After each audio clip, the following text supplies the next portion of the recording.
hay que tomar vino, no sé qué. Sí, a mí me lo hacían.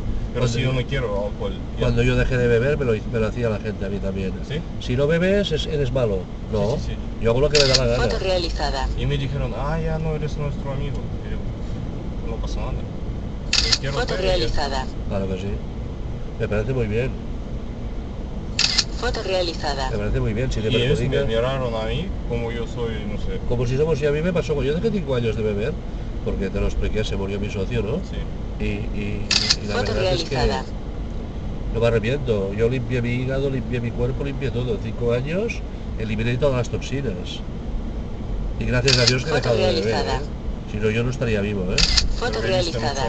mucho más, ¿no? Foto realizada. Yo no bebía, yo no me emborrachaba, pero yo por la mañana me tomaba un desayuno con vino, pero desayuno fuerte. Callos, entrecot Sí. y... ¿Por la mañana? Por la mañana. Foto realizada. Y luego a las 8, ¿no? Luego me iba A a trabajar, Ujú.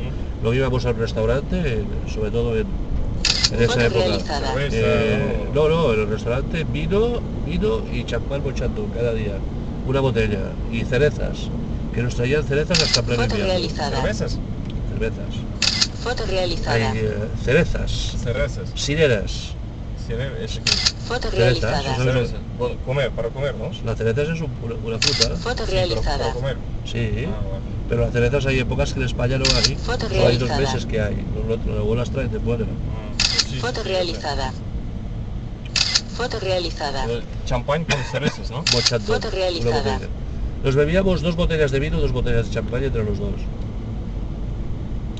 Luego Foto realizada.